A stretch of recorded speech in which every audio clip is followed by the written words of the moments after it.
దేశవ్యాప్తంగా సంచలనం రేపిన phone tapping case రోజుకో కొత్త మలుపు తిరుగుతోంది. ఈ కేసులో ఇప్పటికే గులాబీ నేతలు కేటీఆర్, హరీష్ రావు, సంతోష్ రావు సిట్ విచారణకు హాజరు కాగా నెక్స్ట్ కేసీఆర్ విచారణకు రావాలని నోటీసులు జారీ అయ్యాయి. అయితే గులాబీలు బాస్ విచారణకు హాజరు కావడం పట్ల డ్రామా కొనసాగుతోంది. విచారణకు హాజరవడంపై స్పందించిన కేసీఆర్ తనకు అనారోగ్య కారణాలు, మున్సిపల్ ఎన్నికల బిజీ షెడ్యూల్ వలన స్వయంగా సిట్ ఆఫీసులో హాజరు కాలేనని, అధికారులే తన ఫామ్ హౌస్ కు రావాలని లేఖ రాశారు.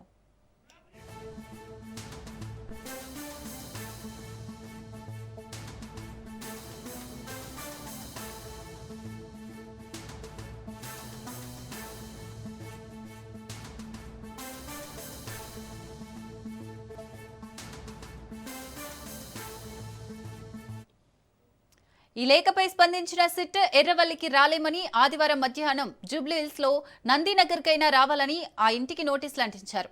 కాగా ఈ వ్యవహారంపై గులాబీ బాస్ హైకోర్టుకు వెళ్లే యోచనలో ఉన్నట్లు సమాచారం. సిట్ నోటీసులను సవాల్ చేస్తూ నేడు హైకోర్టులో పిటిషన్ దాఖలు చేసే అవకాశం ఉన్నట్లు తెలుస్తోంది.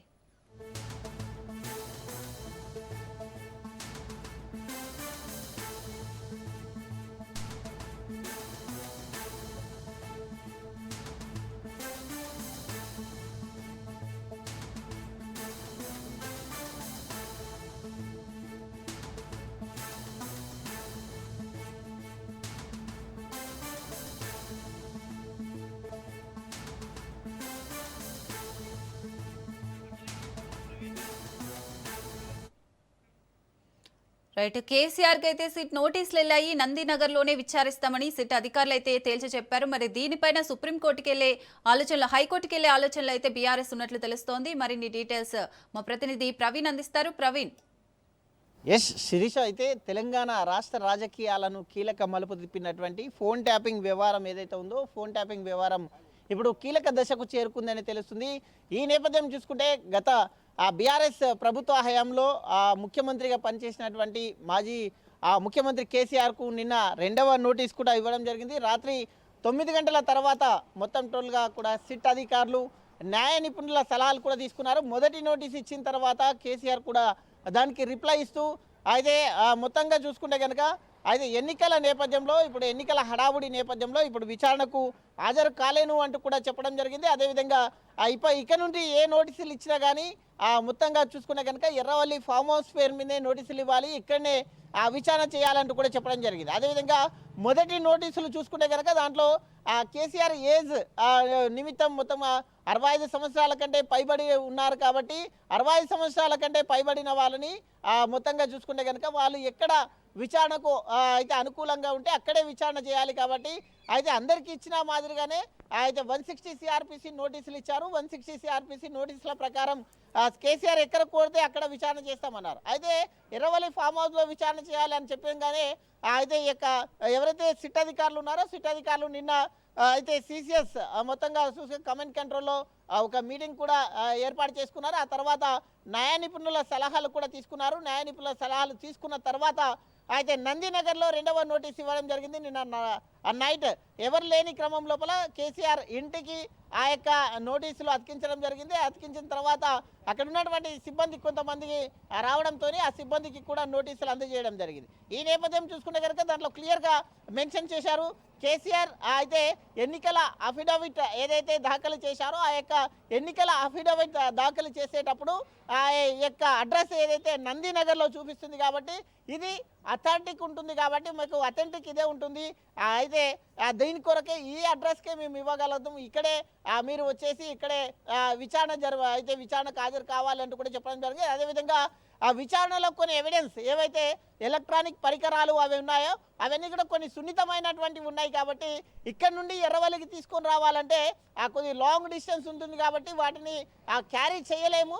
అందుకొరకే ఈ పోలీస్ స్టేషన్ పరిధిలోనే విచారణ కొనసాగిస్తాము అంటూ కూడా చెప్పడం జరిగింది.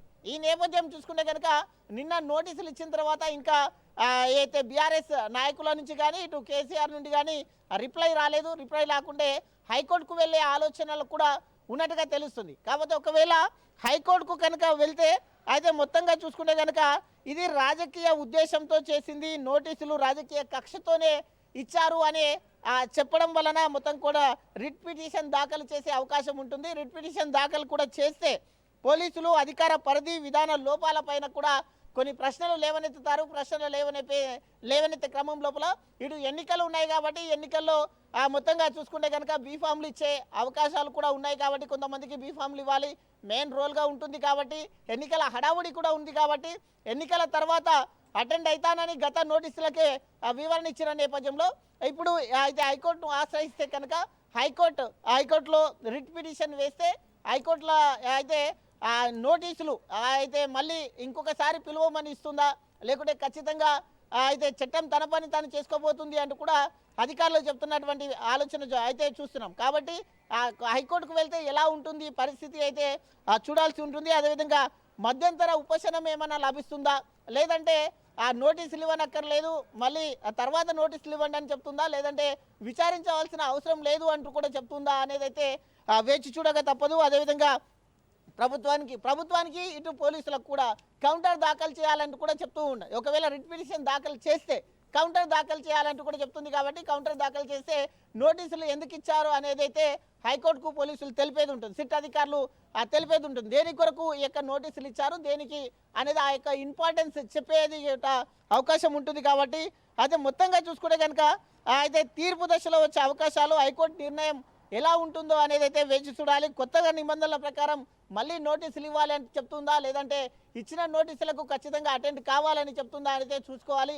ఈ క్రమం లోపల చూసుకుంటే కనుక మొత్తంగా అయితే ఈ యొక్క ఫోన్ ట్యాపింగ్ వ్యవహారం ఎప్పుడైతే 2024లో అయితే పంజగుట్టలో నమోదైనటువంటి కేసు ఆధారంగానే ఇచ్చామంటూ కూడా చెప్తూ ఉన్నారు. పంజగుట్టలో నమోదైనటువంటి దాని ప్రకారం 160 CRPC నోటీసులు ఇచ్చారు. 160 CRPC నోటీసుల ప్రకారమే ఇక్కడ నిందితులుగా కాకుండా సాక్షిగా మాత్రమే నోటీసులు ఇచ్చారు. కాబట్టి ఆ యొక్క సాక్షిగా దీనికి సంబంధించినటువంటి ఫోన్ ట్యాపింగ్ వ్యవహారంలో అయితే మెయిన్గా కేసీఆర్ గత ప్రభుత్వ హయాం లోపల ముఖ్యమంత్రి హోదాలో ఉన్నారు కాబట్టి ఏది ఫోన్ ట్యాపింగ్ చేయాల్సిన అవసరం ఏముంది అంటే ఈ యొక్క మొత్తం ముఖ్యమంత్రికి తెలిసేవన్నీ జరుగుతాయి కాబట్టి ఈ యొక్క ఫోన్ ట్యాపింగ్ చేయాల్సిన అవసరం ఏముంది, ఎవరెవరి ఫోన్లు చేశారు, ఎందుకు చేయవలసి వచ్చింది, అధికారులకు ఆదేశాలు ఇచ్చింది ఎవరు అనే కోణం లోపల దర్యాప్తునైతే చేయాలి అని సిట్ విచారణ క్రమంటూ కూడా పిలుపునిచ్చిన నేపథ్యంలో దీనికి చూసుకుంటే కనుక ఇప్పటికే ఈ యొక్క బీఆర్ఎస్ ముఖ్య నేతలైనటువంటి గతంలో మంత్రులుగా పనిచేసిన వాళ్ళు ఇటు హరీష్ రావుని కూడా సుమారుగా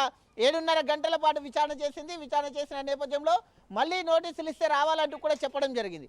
ఈ నేపథ్యం చూసుకుంటే కనుక హరీష్ రావు బయటకు వచ్చినప్పుడు ఇదంతా కూడా ట్రాష్ అన్నారు. కాబట్టి ఇదంతా ఒక రాజకీయ కుట్రలో భాగంగానే చేస్తున్నారు అంటూ కూడా చెప్తున్నారు. కాబట్టి ఇలా ఈరోజు ఎలాంటి స్పందన వస్తుంది బీఆర్ఎస్ నాయకుల నుంచి, కోర్టుని ఆశ్రయిస్తారా లేదంటే రేపు సిట్ నోటీసులకు అయితే విచారణకు వెళ్తారా అనేది అయితే వేచి చూడాలి.